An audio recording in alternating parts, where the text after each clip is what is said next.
জয়গুরু বন্ধুরা, বিশেষ করে আমার যুবক বন্ধুরা যারা হস্তমৈথুন বা মাস্টারবেশন করতে করতে সব শেষ করে দিয়েছেন, এখন আর যাদের কিছু অবশিষ্ট নেই, অর্থাৎ যাদের স্টকে এখন আর কোনো কিছু অবশিষ্ট নেই, যাদের একেবারেই বের হয় না, অর্থাৎ এখন আর যাদের বীর্য আসে না, বীর্য যেটুকু আসে সেটুকু পানির মতো পাতলা হয়ে গেছে, ভয়ে আতঙ্কে অস্থির হয়ে আছেন যে রিকভার কিভাবে করবেন, যারা এই রকম চিন্তার মধ্যে আছেন, আজকে তারা মনোযোগ সহকারে ভিডিওটি দেখতে থাকুন।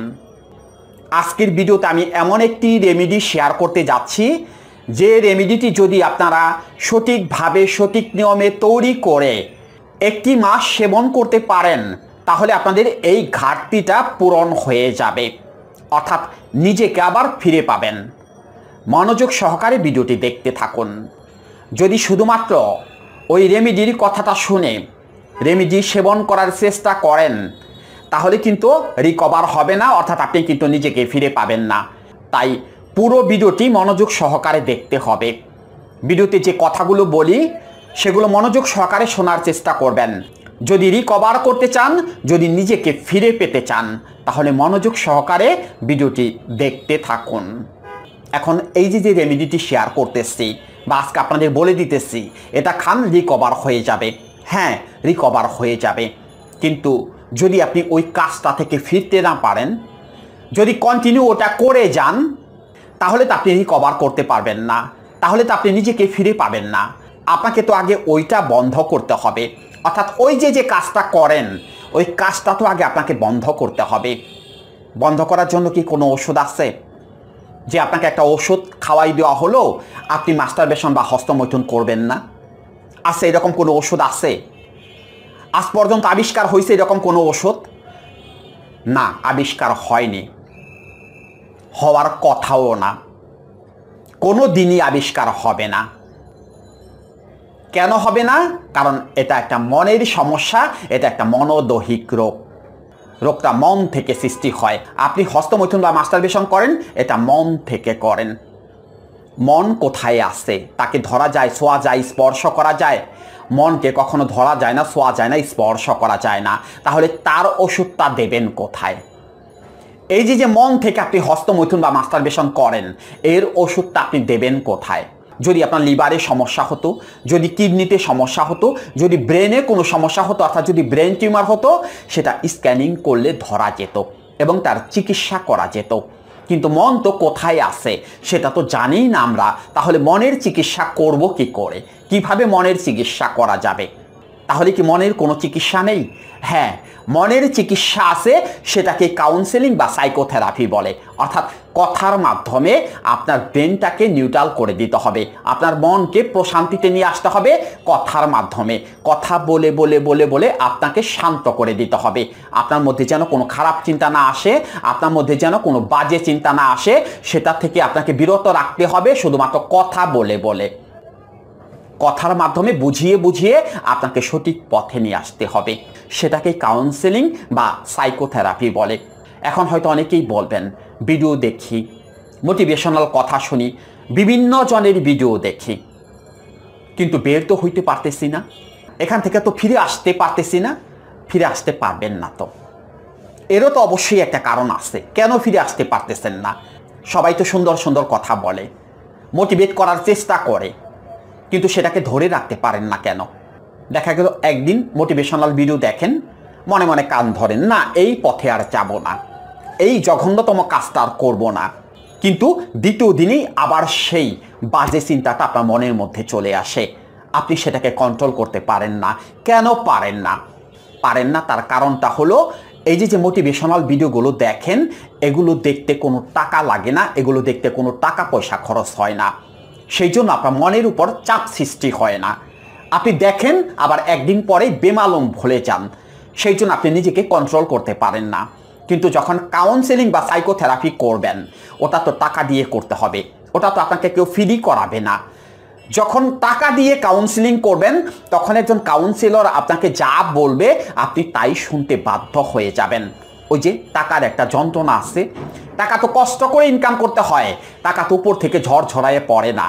সেই জন্য টাকার চাপে আপনি তার কথা শুনতে বাধ্য হয়ে যাবেন। সেই জন্য কাউন্সিলিং বা সাইকোথেরাপি করলে এখান থেকে 100% বের হওয়া যায়। ওই কারণ একটাই, টাকা দিয়ে কাউন্সিলিং করতে হয়। এখন হয়তো অনেকেই বলবেন যে মাস্টারবেশন বা হস্তমৈথুন ভালো লাগে করি, মন থেকে চাই করি, আমি আসক্ত হয়ে গেছি। আচ্ছা, কেন আপনি আসক্ত হয়ে গেছেন? একটু ভালো করে বোঝার চেষ্টা করুন। মাস্টারবেশন কি আপনি ইচ্ছে করে করেন? না, আপনি ইচ্ছে করে করেন না। মাস্টারবেশন আপনাকে করানো হয়। কে করায়? নিশ্চয়ই প্রশ্নটা আপনাদের মধ্যে আছে যে আমি করি না মাস্টারবেশন, আমাকে আবার করায় কে? তৃতীয় পক্ষ কেউ আছে নাকি? হ্যাঁ, তৃতীয় পক্ষ আছে। সেই তৃতীয় পক্ষটা কি? অনেককেই যদি জিজ্ঞেস করি, নির্দ্বিধায় আপনারা বলে দেবেন এক শয়তান তৃতীয় পক্ষ হয়ে আমাদের কাজটা করতে বাধ্য করে। ইটস ওকে, ইয়েস, 100% রাইট, এক শয়তান। সেটা ধর্মের দৃষ্টিকোণ থেকে। কিন্তু সেই শয়তানটার নাম কি? অর্থাৎ চিকিৎসা শাস্ত্র বা সায়েন্স সেই শয়তানটাকে কি বলে? সেই শয়তানটাকে বলা হয় ডোপামিন হরমোন। অর্থাৎ এক ধরনের হরমোনের কারণে আপনি হস্তমৈথুন বা মাস্টারবেশন করতে বাধ্য হন। সেই হরমোনটাকে বলা হয় ডোপামিন হরমোন। সেটা কখন রিলিজ হয়? মানুষ যখন অতিরিক্ত উত্তেজিত হয়ে যায়, যখন মাথার তাপমাত্রা বেড়ে যায়, স্নায়ুতন্ত্রের তাপমাত্রা বেড়ে যায়, তখন ডোপামিন হরমোন রিলিজ হয়। সেটা শুধু মাস্টারবেশনের ক্ষেত্রে হয় তা না, ভালো একটা কাজ করলে হয়, আনন্দদায়ক কোনো ঘটনায় উপস্থিত হলে হয়, যেমন গান বাজনা নৃত্য, এগুলো করলে পরে ডোপামিন হরমোন নিঃসরিত হয়। আবার ধরুন আপনি পড়ার টেবিলে আছেন, একটা পড়া আপনি কয়েকদিন ধরে মুখস্থ করতে পারতেছেন না, যখন আপনি পড়াটা মুখস্থ করে ফেললেন তখন আপনার মাথায় আস্তে আস্তে তাপমাত্রা বাড়তে থাকবে। অর্থাৎ সেটা কিসের তাপমাত্রা? সেটা ভালো লাগার তাপমাত্রা। সেই তাপমাত্রাটা একটা সময় ডোপামিন হরমোনে পরিণত হবে। ওটাও এক ধরনের ডোপামিন হরমোন। অর্থাৎ ডোপামিন হরমোন বিভিন্ন ক্ষেত্রে নিঃসরিত হয়। অর্থাৎ যখন একজন মানুষ মনের দিক থেকে খুব বেশি উৎফুল্ল অনুভব করে তখন তার মধ্যে ডোপামিন হরমোন নিঃসরিত হয়। এটার যথেষ্ট উপকারিতা আছে। ডোপামিন হরমোন যে শুধু শয়তান হয়ে আপনাকে কাজ করায় তা না, ডোপামিন হরমোন যদি নিঃসরিত না হতো, আপনার দেহে যদি ডোপামিন হরমোন উৎপন্ন না হতো, তাহলে আপনি কোনো কাজকর্মই করতে পারতেন না, কোনো কাজকর্মে কোনো আগ্রহই থাকতো না, কোনো কিছুই আপনি করতে পারতেন না। এই ডোপামিন হরমোনের কারণেই আপনি কাজের প্রতি আগ্রহী হয়ে ওঠেন, যে কোনো একটি ক্রিয়েটিভ কাজে আপনি আগ্রহী হয়ে ওঠেন। সেটা তো পজিটিভ ক্ষেত্রে, কিন্তু নেগেটিভ ক্ষেত্রে কি? অর্থাৎ আপনি যখন হস্তমৈথুন বা মাস্টারবেশন করেন ওটা তো নেগেটিভ ক্ষেত্র। সেই নেগেটিভ ক্ষেত্রে যখন ডোপামিন হরমোন নিঃসরিত হয় তখনই হয় বড় ধরনের সমস্যা। অর্থাৎ তখন ডোপামিন হরমোনটা বিষ হিসেবে আপনার দেহে ক্রিয়া করতে থাকে, আপনাকে খারাপ পথে ধাবিত করতে থাকে। অর্থাৎ তখন আপনার ব্রেন এতটাই উত্তেজিত হয়ে যায় যে আপনি একবার ঢু মারলে, অর্থাৎ ওই ওয়েবসাইটে একবার ক্লিক করলে আপনি সেখান থেকে আর ফিরে আসতে পারেন না, এই ডোপামিন হরমোনের কারণে। কিন্তু এই ডোপামিন হরমোনকে তো আলাদাভাবেও কাজে লাগানো যায়। এই ডোপামিন হরমোনটাকে তো আপনি জিমে গিয়ে কাজে লাগাইতে পারেন, এক্সারসাইজ করে কাজে লাগাইতে পারেন। আপনার দেহের গঠন সুন্দর হয়ে যাবে, নিজে সুন্দর হয়ে যাবেন এই ডোপামিন হরমোনকে কাজে লাগিয়ে। কিন্তু আপনারা তো সেটা করেন না, আপনারা একটা জঘন্যতম কাজে সেটাকে ব্যয় করে ফেলেন, যার কারণে কি হয়, ডোপামিন হরমোনটা আস্তে আস্তে জিরোতে নেমে আসে। আর তখনই আপনাদের মধ্যে হতাশা, ব্যর্থতা, নেতিবাচক চিন্তা, মৃত্যু ভয়, বুক ধরপড় এই রকম সিমটমগুলো তৈরি হয়ে যায় ওই ডোপামিন হরমোনটা শূন্যের কোঠায় নেমে আসার কারণে। ওই যে মাস্টারবেশন করতে করতে ডোপামিন হরমোনটাকে বাড়িয়েছেন, আবার যখন বীর্যপাত হয়ে গেছে, যখন ওই কাজটা শেষ করে ফেলেছেন তখন তো ওটা আবার জিরোতে নেমে আসছে। যখন জিরোতে নেমে আসছে তখন আপনার মধ্যে তো চঞ্চলতা নেই, আপনার চঞ্চলতা নষ্ট হয়ে গেছে। আপনি এখন কোনো কাজে যেতে পারেন না, কাজকর্ম দেখলে পর আপনার ভয় লাগে, দূরে কোথাও যেতে পারেন না, গাড়ি তুলতে পারেন না। এখন আপনার মধ্যে মৃত্যু ভয় চলে এসেছে। এখন আপনি একা একা থাকেন, চুপচাপ থাকেন, নেশাখোরদের মতো ঝিমোতে থাকেন। এখন আপনার মধ্যে প্রাণ চাঞ্চলতা নেই, আপনার সব কিছু নষ্ট হয়ে গেছে।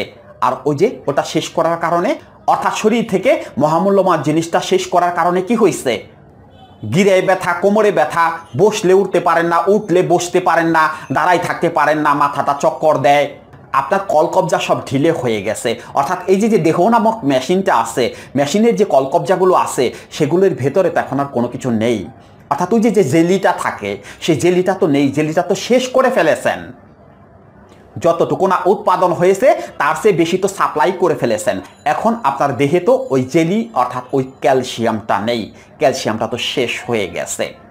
এখন আপনি হতাশ, এখন আপনার উত্থান হয় না। যতটা না উত্থান এমনিতে হয় না, তার চেয়ে বেশি ভয়ে হয় না। অর্থাৎ এক ধরনের মানসিক ভয় আপনার মধ্যে পেয়ে বসেছে। আমি মনে হয় আর জীবনে কোনোদিন রিকভার করতে পারবো না, আমি মনে হয় জীবনে আর কোনোদিন ফিরে আসতে পারবো না, আমার সম্ভবত জীবনে আর কোনোদিন সংসার করা হবে না। এক ধরনের ভয়াবহ ভয় আপনার মনের মধ্যে ঢুকে গেছে।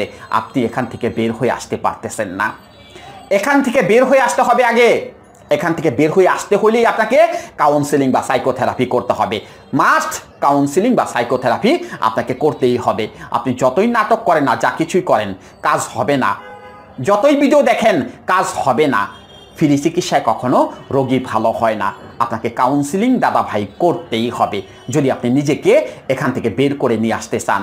আর এখান থেকে বের করে না নিয়ে আসলে পরে আপনি যতই ওষুধ খান আর যা কিছুই খান, কোনো কাজ হবে না, আপনি রিকভার করতে পারবেন না। তাই আগে ওটা বন্ধ করতে হবে, তারপরে এই রেমেডিগুলো সেবন করতে হবে। এবার আসুন এই হস্তমৈথুনের ঘাটতি পূরণ করার জন্য সহজ একটি রেমেডি আপনাদের মধ্যে আমি শেয়ার করে দেই। সেই রেমেডিটি করার জন্য প্রথমেই যে উপকরণটি লাগবে সেটি হলো মাসকালার ডাল। সবাই চেনেন, মাসকালারের চূর্ণ বা পাউডার লাগবে 100 গ্রাম। এগুলো যে কোনো বাইনাতিক দোকানেও পাওয়া যায়, বা আপনারা চাইলে পরে নিজেরা মাসকালার ডাল এনে ভালো করে সুন্দর করে ভেজে, অর্থাৎ যখন বাদামি বর্ণের কালারটা হবে তখন সেই ডালকে ভালো করে মেশিন দিয়ে, ব্লেন্ডার মেশিন দিয়ে চূর্ণ করে নেবেন বা ফাঁকি করে নেবেন, বা আপনারা চাইলে পরে অন্য মেশিনেও এই ডালটাকে চূর্ণ করে নিতে পারেন। সেই মাসকালার ডালের চূর্ণ লাগবে 100 গ্রাম।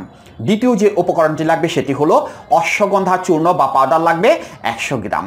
তৃতীয় যে উপকরণটি লাগবে সেটি হলো মেথি চূর্ণ বা মেথি পাউডার লাগবে 100 গ্রাম। 4 নম্বরে যে উপকরণটি লাগবে সেটি হলো 1 টেবিল চামচ পরিমাণ খাঁটি গাওয়া ঘি এবং তার সাথে চায়ের কাপের 1 কাপ পরিমাণ ভাতের মাড়। কিভাবে রেমেডিটি তৈরি করে সেবন করবেন? প্রথমেই এই যে তিনটি উপকরণের কথা বললাম, অর্থাৎ মাসকালার ডালের চূর্ণ, অশ্বগন্ধা চূর্ণ এবং মেথি চূর্ণ, এই 300 গ্রাম উপকরণ ভালো করে মিক্সড করে একটা প্লাস্টিকের কৌটায় সুন্দর করে ভরে রাখবেন। কেননা আপনাদের কিন্তু একটি মাস সেবন করতে হবে। 1 কাপ পরিমাণ উষ্ণ গরম ভাতের মাড়ের সাথে ওই যে পাউডারগুলো তৈরি করে রাখছেন সেখান থেকে 2 টেবিল চামচ পরিমাণ পাউডার এই ভাতের মাড়ের সাথে মিক্সড করবেন এবং তার সাথে 1 টেবিল চামচ পরিমাণ খাঁটি ঘি দিয়ে দেবেন। তারপরে ভালো করে মিক্সড করবেন। এই যে রেমেডিটি তৈরি হলো, এই রেমেডিটি হলো ঘাটতি পূরণ করার রেমেডি। কখন সেবন করবেন? সকালবেলা খালি পেটে এই রেমেডিটি আপনারা সেবন করবেন। কিন্তু যাদের আইবিএস এর সমস্যা আছে, অর্থাৎ যারা আইবিএস এর রোগী, যাদের পেটের সমস্যা আছে, তাদের কিন্তু এই রেমেডিটি কোনো কাজে লাগবে না।